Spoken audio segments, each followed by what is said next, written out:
Good morning, ladies and gentlemen, and welcome to this very interesting and beautiful session, Bridging Cultures through Media, a Producer's Perspective. We're really excited to be today with our esteemed producer, Carla Bello, who will take us through her journey and how she went through being a producer from different parts of the world to the Middle East and the Gulf area specifically. Getting to know her a bit more. An increasingly connected world, media is not just entertainment. It's a bridge between cultures. Today, we're speaking with someone who's been at the intersection of East and West, using storytelling to build understanding. Carla. Talking about Carla, she's a film and TV producer who worked on so many projects, more than 6 documentaries. She's known for projects in this part of the world, such as Keeping Up with the Kardashians and Vision 2030 with Saudi Arabia. Let's talk about our first question here, Carla, and again, so happy to have you here with us. Carla, you have a unique vantage point working in both US and the Gulf. In your view, can media be a bridge between cultures, and how did your personal journey shape this understanding? Thank you. Firstly, thank you for having me. I'm really excited to be here. Thank you, Summer. I think just to give everyone some context, I first came to the Middle East, to the UAE in 2005 for the second film festival. At that time, I was working for a movie studio in Los Angeles, and we were bringing over the first Hollywood film to premiere at the festival. I remember at that time, everyone in Los Angeles had no information about Dubai.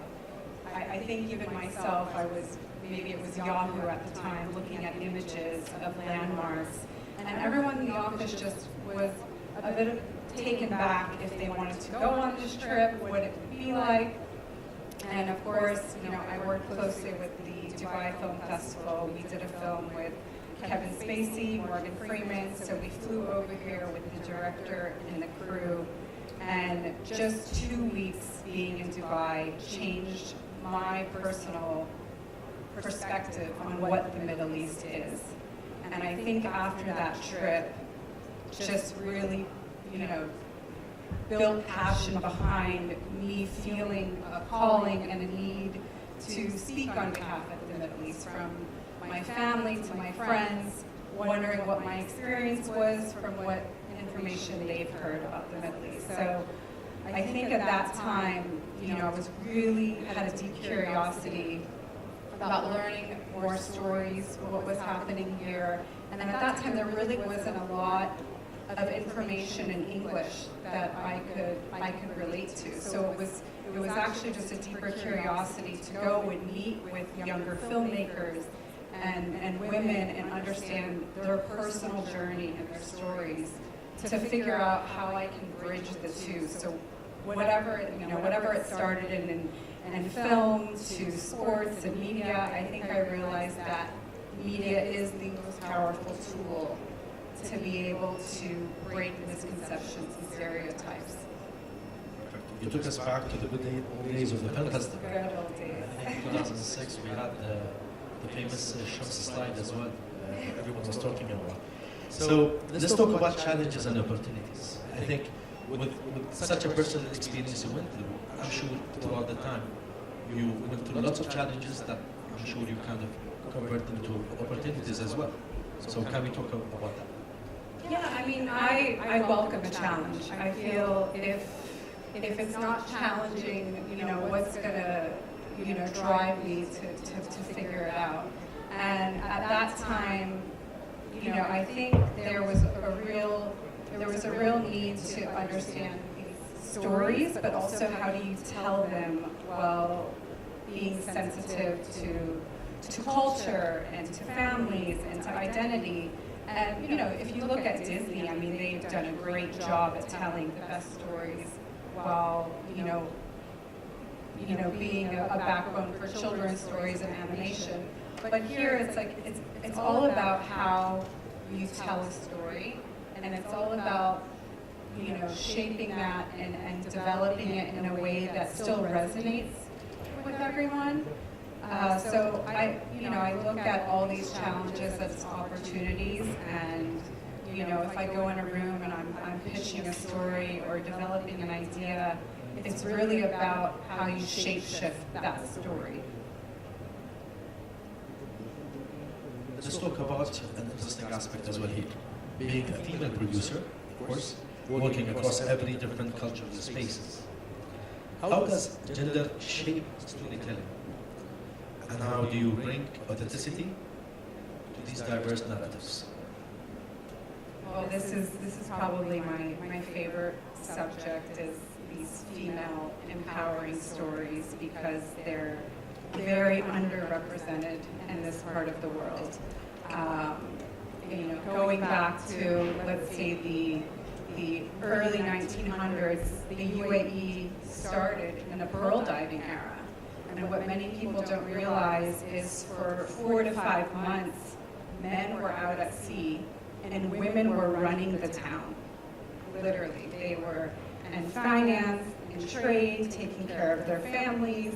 And history really repeats itself, because just now you see in the last 10, 15 years, some of the top women are the first female ministers, the first female judges. You have the first female Arab astronaut who is Emirati, which this has never happened. So there's so many rich stories that need to be told.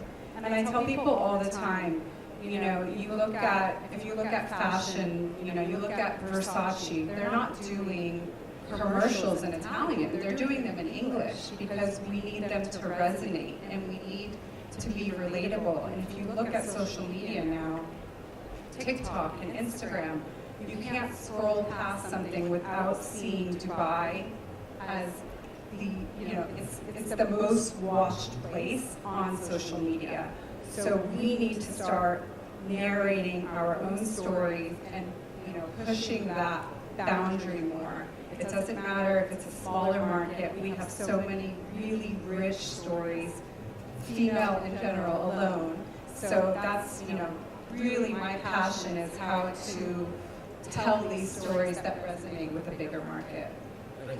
So let's talk case studies. And I believe you have your share of stories and projects you worked on the UAE and Saudi and across the whole region. And we talked about so many other projects you're working on other GCC countries as well.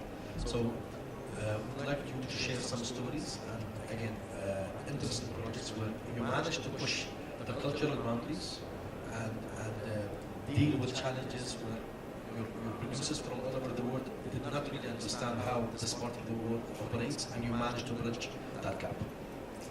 Well, I would say something that sticks out the most for me is, I've been going to Saudi Arabia since 2013, and I was going at a time where I physically needed permission from the government to enter the country as a single woman. And I think now, if you look at how fast things have changed, just alone in 2018, they allowed women to get driver's license in Saudi. They did the first ever concert where Saudi nationals, men and women, could go to a concert together for the first time ever, which hasn't happened in history in Saudi Arabia. So I was doing a lot of business there at the time with different ministries and government, and we were bringing the first Formula E race to Riyadh. And they were also having the first concert and everything else that followed that. And I said, we need to showcase this. We need to do a documentary in English. And everybody from the Ministry of Sports to tourism, they're like, we already are filming it. We already have a crew on the ground. But it's like, but you're not telling the story that I want to tell, because I've been here. So I see firsthand how much this place has changed.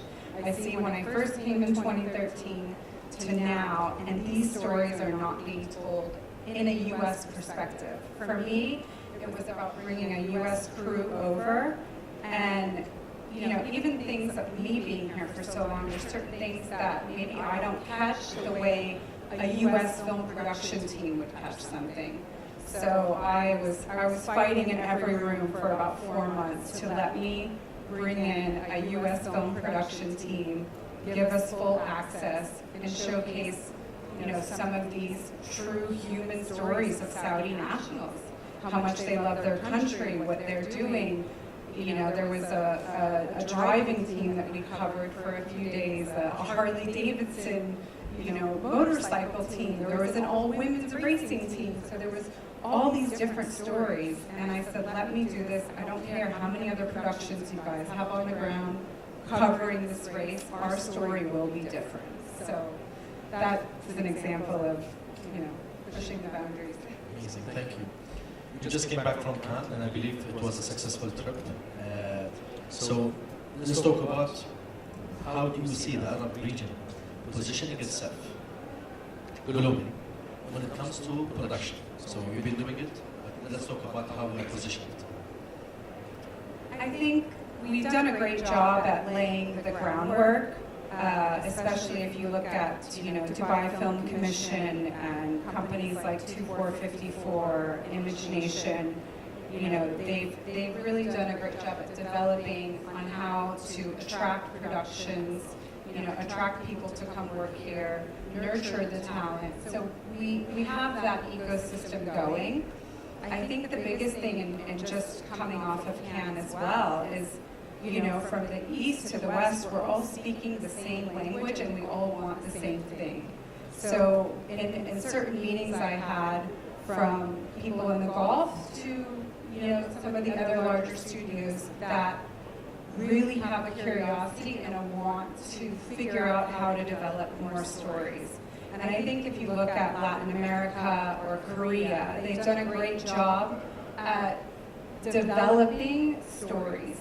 And this is something more that, as a producer, I feel we need to collaborate on, working with scriptwriters in both places as a collaborative experience to tell these Middle East stories more. I mean, it's great to come and attract large franchise productions, and you have your Jack Ryan and your Dune and to film in the desert, but I want our Middle East stories to be told on a global stage because they are relatable and they are interesting, and I think there's a real need and a want to get these stories out there.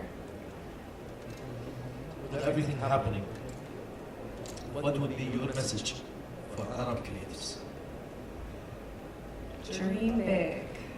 I definitely say, a lot of young creatives that I talk to, they have a fear almost for what's happening with AI coming and the access and the exposure, and they worry that it's not going to benefit them, and I think it's the biggest tool. I mean, if we look at what social media has done, it's really connected us in a way that, things really need to be authentic, and if they're not, you can see both sides of it. So I would say that, as a young creative, as a young writer, use these tools, utilize what you have, because AI can just elevate and help you. And creating these stories, you have an opportunity to make something faster, cheaper, better, and work with the right talent and get the experts involved, and ask for help, find a mentor. If you're a young filmmaker and you want to do a project, talk to everybody in that industry about it, and you'll be surprised to realize how much people actually do want to help, and how interesting this part of the world is now. I think we have a few more minutes. Would you like to shed the light on your latest projects or something you would like to share with the audience here? Well, as ArabiaPlus, I've developed this platform and this company for the last 6 years. A lot of it has been with a lot of governments and ministries on telling stories from a U.S. perspective. I would say that now I'm in a place where I'm really spending a lot of time and effort to write and develop these feature films that we're working on. And I think it's important, that we get these stories out there and work with the right partnerships to make it happen. I think we have maybe a chance to take one or two questions. Do we have any questions on the floor? Okay, I have a question. Do you have a question? Okay, I thought I asked. Okay, I think we have a question. Okay, perfect. I think, Carla, that's it for us today. Perfect, thank you. We have explored how media can break barriers, define perceptions, and spark new conversations. And I think bridging cultures has been always a major factor in the whole cinema industry globally. And I think when we reflected on the Dubai Film Festival earlier on, I remember the motto was bridging cultures, meeting minds. So it's what Dubai has been always about, and what the region has been always about. And I think what you are working on is just marvelous. And we need more people like Carla to ensure people from all over the world understand the cultural boundaries and how we can communicate our stories further. So I'd like to end up with a simple statement. Stories shape the world, and those who produce them shape our understanding of one another. So thank you, Carla, for your time today. We don't have a question. Really, but yeah, we do have a question. I was waiting. You were talking so beautifully. So, Carla, thank you very, very much. I'm Simon from Netflix, and I really just want to echo what you said. It's all about the story. Be truthful, be honest, and as you said, dream big. And that is the recipe for success. Thank you so, so much. Sorry for coming in late. No, it's okay. Thanks. Thank you, and thank you everyone for being here today. Thank you. Thank you, Carla.